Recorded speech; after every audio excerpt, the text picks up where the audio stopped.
Well, good afternoon, morning, or evening, whenever you're tuning in. I'm Mayor Marianne Mead Ward, and this is another edition of Burlington Matters, where we bring guests together to talk about what is on our mind and what's on your mind. So today we have another outstanding panel, Carla Nell from the Burlington Chamber of Commerce, and my colleague Kelvin Galbraith, Ward 1 councillor, but also a business person, owner of the fitness firm. So our topic today is stage 3, what it has meant going into stage 3 for business, for our business community. We'll touch a little bit on what it means for city services as well. But that's, we wanted to get the perspective from businesses around how it's going and what it all means. So I'm going to jump right in and turn it over to Carla. What does it mean in stage 3? Is everything open? Are there still things closed? And what are you seeing out there? How are businesses responding? Well, good morning, and thank you for having me on the show today. Stage 3 reopening is a very significant development for businesses in our community and beyond throughout Ontario.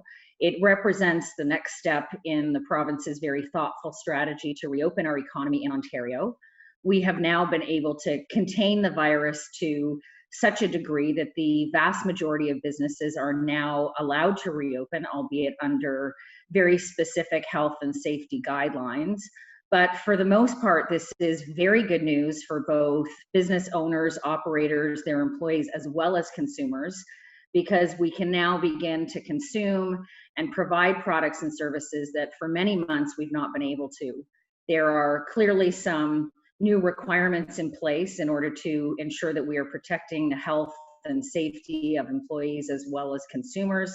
But with that said, it is a very, very important and significant outcome for our business community and their staff, and people are looking forward to getting back to business. And this, you touched on it, that it's not back to the way it was before. I don't think there's ever going to be going back to normal. We're living in a new normal, and there are some things I think that will be permanent after this. But what can people expect to see in terms of a changed environment when I got my hair done recently, which was awesome. I had to sign in, they took my temperature, there's plastic barriers, I had to wear a mask. That's just one example. But what are some of the additional measures? How is it going to look different when people go into the same stores or services that they did pre-COVID-19? Well, you've made a great point in that the consumer experience has really been fundamentally altered, as has the workplace and the work environment for both owners as well as their employees. Health and safety remains of utmost concern.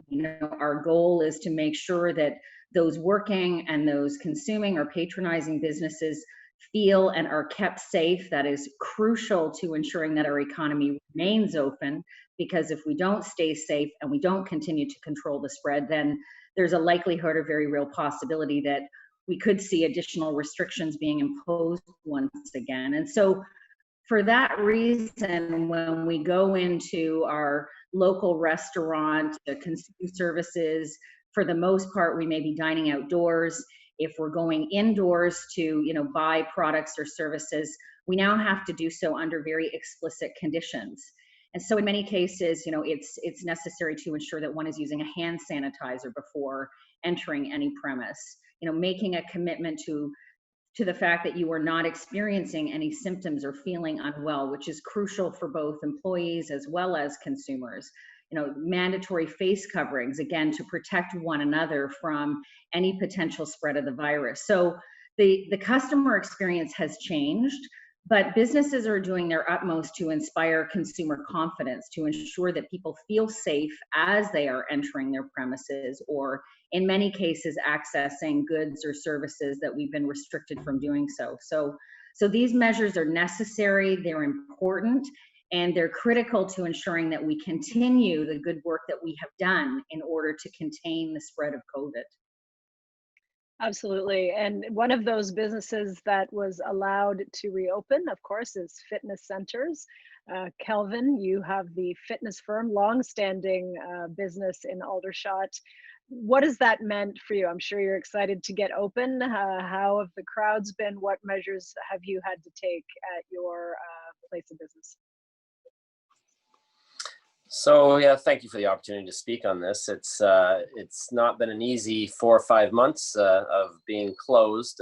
We do as many fitness centers do. We're sort of a health center, and we have other services that were permitted to operate a few months ago. So we sort of had a trial opening. We had our massage therapy and physiotherapy operating for the last couple of months within the facility. And their colleges supplied them with sort of a 15-page protocol on how to operate. You know, they had to wear initially masks, shields, and gowns for every appointment. But massage therapy was permitted to touch, and it's a service that really cannot go without that. So we were prepared to open, and when stage 3 came. There were exemptions in the mask bylaw for fitness and athletic activity, which is important in our industry, and some clubs have interpreted that and created their own policy. And there's some differences out there. You know, some of the larger chains have just required staff to wear masks and not the patrons. We have sort of taken that one step further and required all patrons on our main floor to be in masks at all times. We have a separate upstairs room for free weights and barbells and dumbbells, where we will allow people that are exempt to use that room. And we've had some very positive feedback from this system.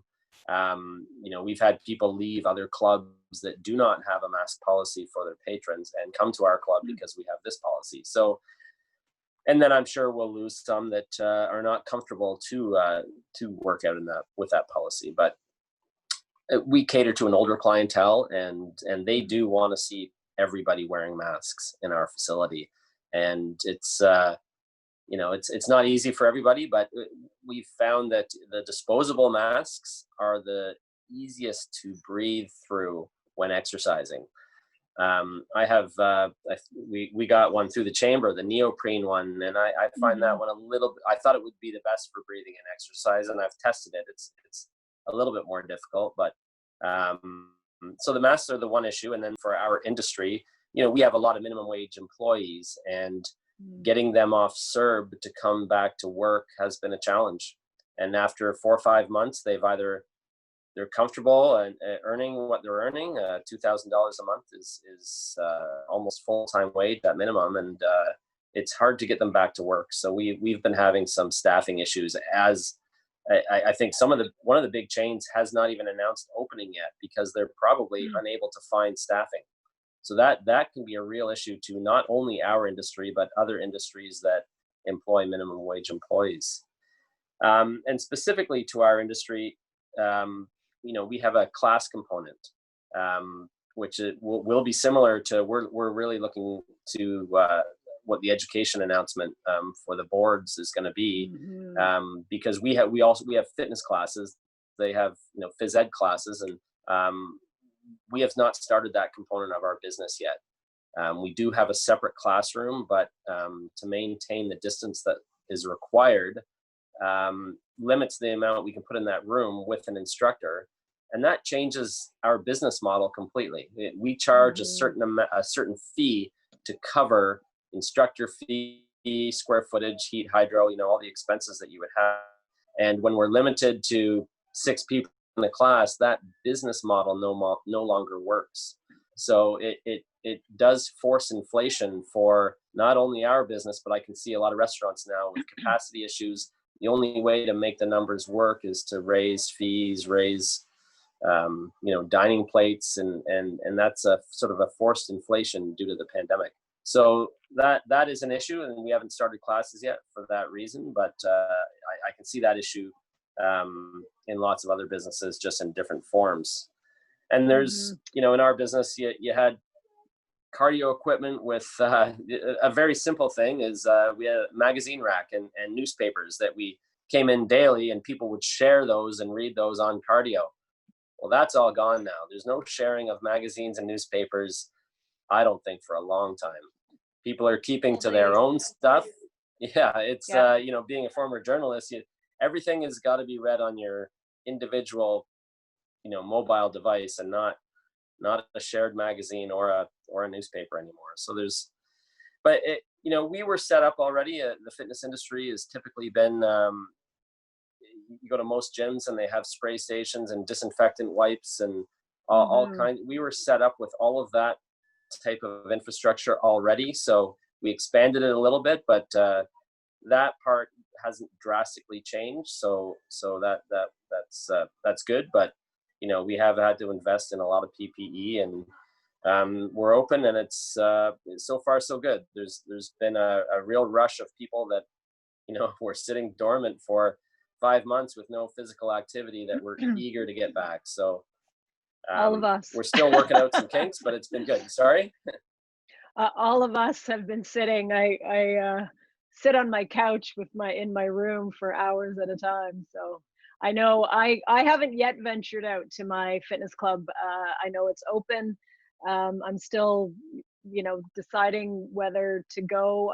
Their policy is different from yours in terms of not requiring a mask during physical activity. You know, I go in and run a lot, so you're breathing heavily, a little different than a cardio experience. But as you say, they've had the sanitizers and the wiping down the equipment after every use for a very long time. So, so that certainly helps. Yeah, and then the hair salon, all the fashion magazines gone, doctor's office, no magazines, a whole sort of a whole industry of reading when you're out and about is gone. And you know, we were recently out for dinner, all the menus, we were given a QR code on the table, scan it, pull up the menu, you know, because it changes based on, you know, they don't have, a lot of the restaurants are not up to their old menu or their full menu. So these are just some of the changes I've certainly seen going out and about since stage 3 happened, which is little less than a week ago. So it's still early days. Carla, I want to come back to you because we've been talking around the table, certainly the Team Burlington folks, which includes the Chamber, Tourism, the Aldershot BIA, which of course you're a part of, Kelvin, the Downtown Business Association and Tourism Burlington, as well as the newly established, about a month or so ago, the Burlington Economic Recovery Network, which of course Kelvin is also a part of. And talking about at our last meeting this notion of a post promise. The acronym stands for People Outside Sharing Together, if I got that right. And things that businesses, this was started, I'll let you talk a little bit more about it, Carla, but it's something that we're trying to adapt and maybe do a post plus promise here in Burlington for businesses to commit to some of the measures that we've talked about, and then proudly, you know, broadcast that to the community or put that on a sign. So talk to me about the origin of the post promise and what's happening at the Burlington Economic Recovery Network, and some discussions you're hearing from businesses about their willingness to participate in something like that. Well, the post promise, as you've mentioned, is a very important movement that is being driven by the business community with a view to restoring and positively impacting consumer confidence. We know that people are fearful. We know that behaviors have changed dramatically. We also know that, you know, people are, you know, concerned about the overall state and health of our economy. So the post promise is really a commitment that is made by businesses, a self-declaration or pledge, if you will, by both the business owner as well as their employees to adhere to 5 central tenets that are most important to stopping and limiting the spread of COVID. So the 5 action items or commitments as best practices that make up the post promise really ensure that, 1, employees, if they're feeling unwell, they stay home. They do not come to the workplace. You know, the second, and this has been of paramount importance throughout all of our efforts to stay apart and stay safe, is to maintain physical distancing, to keep that 6 foot or 2 meter distance between us, and to ensure that we are safely socially distanced in the workplace and in a business when we're entering as a consumer to consume services. Good hand hygiene is another component of it, which again, is probably one of the best defenses against the spread of not just COVID, but any flu or virus.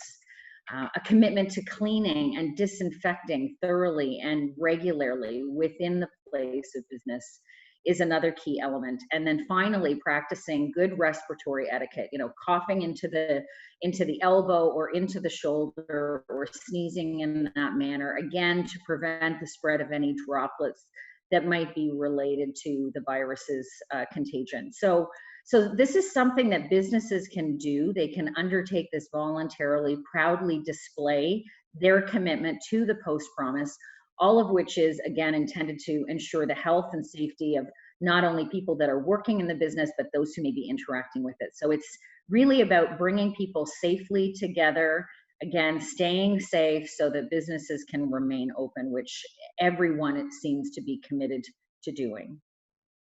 Well, and some of the things that we've talked about, even just around this table, are over and above that, right? It's like a temperature check or a sign-in sheet. Some of these measures are being recommended. The sign-in sheet for contact tracing, if somebody in the establishment does test positive for COVID-19, for example. Removing magazines, hand sanitizer at the front door, like all of those are additional measures. So what are you hearing from the businesses in terms of their appetite to not only do the post promise, but even maybe craft a Made in Burlington pledge to go above and beyond on those items that would really be universal across all businesses? Not all of them would be, but certainly a lot of them would be.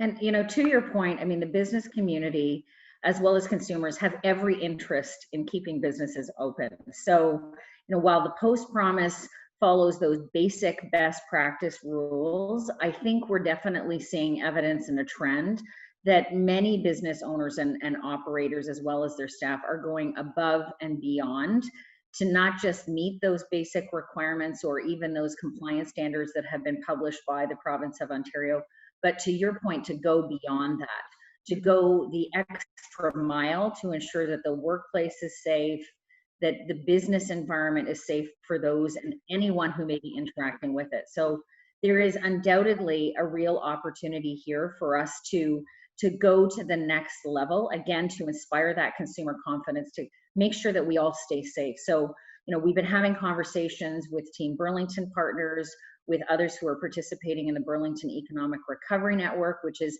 very much focused on keeping businesses open and helping us rebuild and move to that next normal, to go to the next level and to identify those additional measures that businesses can voluntarily take in order to increase consumer confidence and also to build customer loyalty. If I'm interacting with a business and I see that they're taking these additional steps, I'm going to become more loyal to that business because I feel safe interacting with them. So it's in everyone's best interest. And as always in Burlington, we set the bar high and we're looking forward to working on taking this to the next level. Well, I think that the safety and that consumer confidence is really a piece of that, which is so critical. Kelvin, I wanted to turn to you about what you're hearing from the Aldershot businesses through the BIA, or just because you're a business owner there. You and I both sit around the table at the Burlington Economic Recovery Network, and our meeting last week, hearing that consumer confidence is still shaky. It's people, there is still a deadly pandemic out there, and as much as we are learning how to do our best to keep each other safe, it's still out there, and there's no room for complacency. So what are you hearing from the businesses? Are they seeing their customer confidence return? Are their volumes back up again, or is it still a really kind of a slow climb out of the lockdown? I would say it's what I have heard is that it's been a slow climb.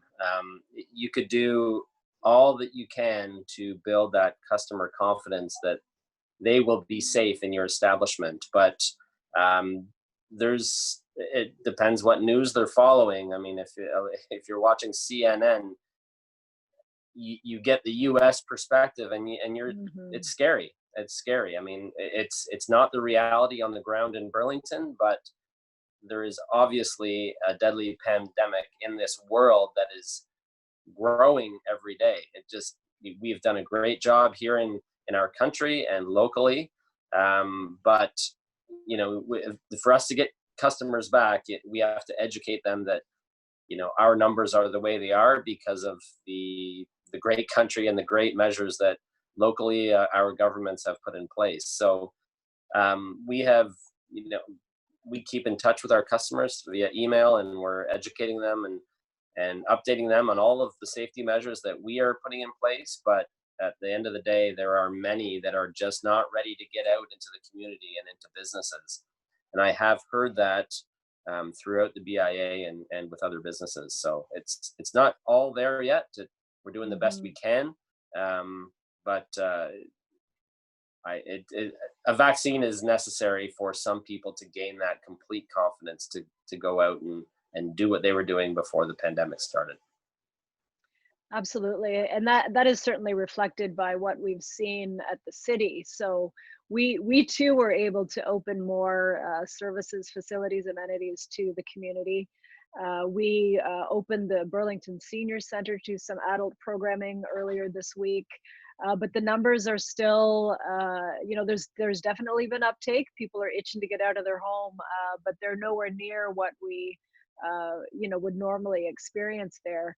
And conversely, you know, when the city very early in the pandemic developed digital programming, our most recent report was that there were 75 classes, which is about, you know, 10 times what we would normally be offering online. Hugely popular, exploded in popularity. So people found a way to connect and to learn and to grow and all of the things that we offer through our programming in a different way. And we've certainly seen, I think transit is kind of a litmus test to us, similar to what the businesses are experiencing. When people are fully confident that they're able to protect themselves, we'll start seeing those numbers going up. But our ridership is still significantly lower than what it has been. And that's still because some businesses aren't open, schools aren't open, of course. And that will come back a little bit, but I still hear folks say, you know, I was a dedicated transit user and just hesitant to mingle, and it's a little harder on a bus to keep your distance. And you know, thank goodness for the folks who are able to use it and take those precautions. But that's what we're seeing too at the city service level. Playgrounds, of course, are open, which is I know a lot of people are happy about, but they're not sanitized. So it's one of those, you know, use your own discretion about whether it's something you want your kids to be involved in, given that we can't sanitize. So things are different. I think that's the theme of all of our conversations post-COVID, and it really doesn't matter what the subject is. Things are not going back to normal anytime soon. Any final thoughts from you, Carla, about what we can expect as we move forward? And certainly not everything is open yet. There's still some restrictions on what's opening. When do you think we're going to see those final things reopen? Well, I mean, we're still very much in that transition phase towards being fully open in stage 3.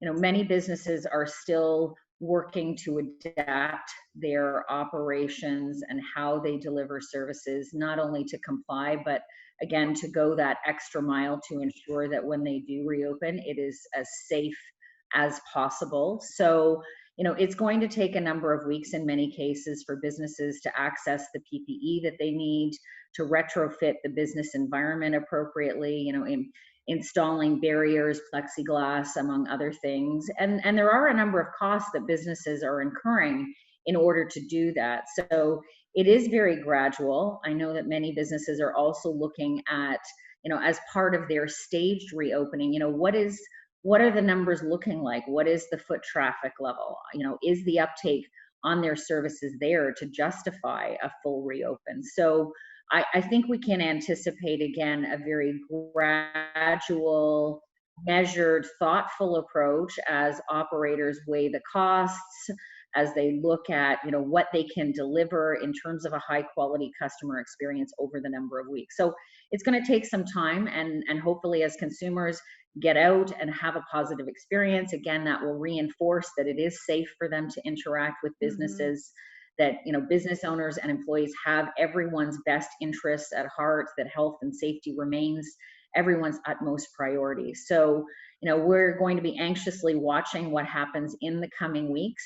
We've been working with our members, canvassing them regularly to see what their experience has been, what the learnings are that we can share with others, and trying to communicate as much as possible, not just to our chamber members, but all businesses throughout Burlington, you know, how they can safely reopen and what they can do in order to get their employees back to work and customers back in the door.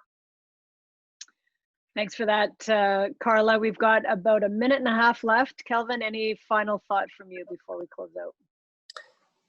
Yeah, I think we, as businesses, we have to live with COVID-19 for the next little while until there is a vaccine or a final solution, or it's eradicated from our country. We have to live with it. So, you know, all the things Carla was mentioning, that in the post program, if we can commit to those best practices, we can't stay closed forever. Our economy needs to keep going. Businesses need to reopen.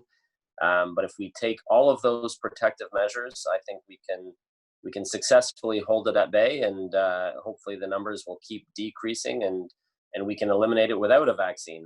That would be the ideal situation. But I'm not sure if I've been asked if there's a stage 4 or 5, because there are still businesses that are not open.